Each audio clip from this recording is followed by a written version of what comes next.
Maybe you just tell us about Houston. It's the first time that you guys are playing them in, I think, 5 years. What kind of match from a tactical perspective are you expecting from them? Yeah. Well, I experienced that Houston in the summer in the Gold Cup. I think 2 years ago, last year maybe against Guatemala. It was a tough a tough experience. The heat, the humidity, it's an oppressive sporting environment. So I think mentally you've got to be ready to go. I was speaking to Fede about it, and he hasn't experienced Houston, and he was trying to get a comparison with the heat and humidity in Miami, and I said, well, you just got to turn it up quite a few notches. It's different, and I think that's it's an exciting experience because for the players, we're on a playoff run now that these matches are going to be important, and we've got Houston in the heat. We'll have Colorado at altitude, so for us, we've got to take it one game at a time and then be ready to adapt to those conditions. So I think for Houston, you have to be pretty smart and pick your battles. The stories you'll hear from players who've played there is after the 10 to 12 minutes, it's hard to get your breath. And certainly in the Gold Cup, we were experiencing that for sure. So at least I've felt it, and I've seen the impact on players. And I think tactically you've just got to manage the game in a way that they might be able to control the game more, but when they're controlling the game, we've got to have a clear plan of how we're going to attack and the opportunities that we're going to exploit in that moment.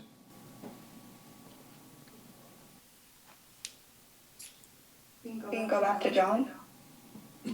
Okay, cool. John, can you give us an injury update? I mean, where do things stand with the likes of Brandon and the others who have been out for a while? And are there any new injuries to worry about? Yeah, Brandon should be available this weekend for minutes. Nixon Gomez is very close. He could be available for minutes. Tyrese Spicer could be available for minutes this weekend. So, they're right close to the threshold. Lorenzo picked up a little strain around his groin. It was a bit sore, so precautionary. We held him out of training today and yesterday, so he's just getting some treatment. He's questionable for Houston, but I think outside of that, the squad's looking good. Obviously, Alonso Cuello's he's on his way back. He's still another good 2 weeks away. So yeah, it feels like the squad's getting a little bit deeper, but there's guys that are just right on the thresholds of their return, like Nixon and Tyrese, Brandon Savania. So I think those players we have to just manage this weekend and make decisions on whether we want them to travel, particularly with the cup game 2 days later. So we're balancing a couple of things at the moment, John, and not just the fact that they are coming back from injury. We'll go to James next. Thanks, Nicole. Hey, John. Hey, James.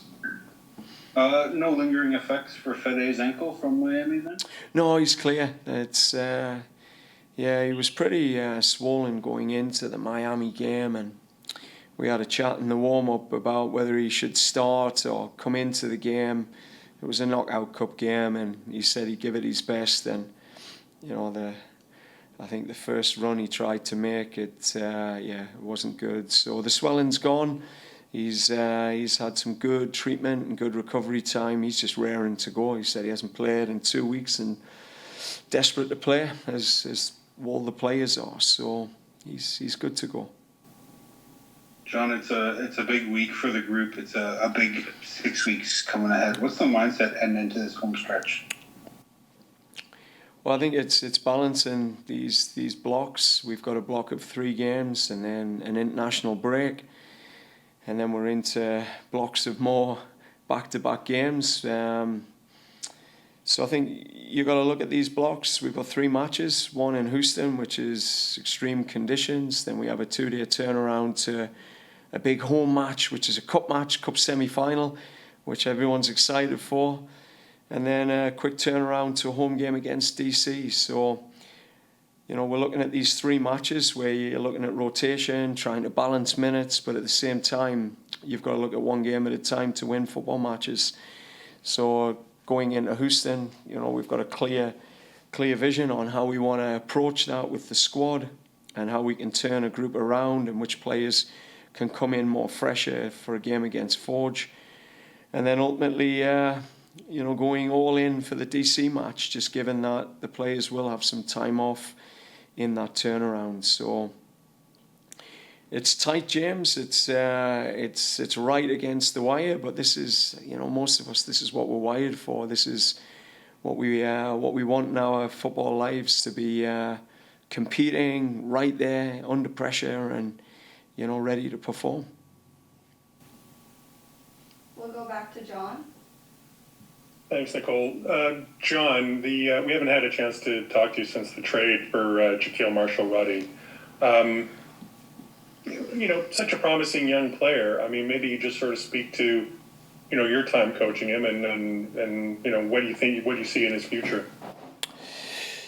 Yeah, I mean, when he was going through the decision making, you heard loud and clear that there's a lot of love at this club from the kitchen staff to the individual coaches to the head coaches. He's just such a good kid. A lad that always seemed to have a smile on his face. He was able to connect with the older lads, the younger lads.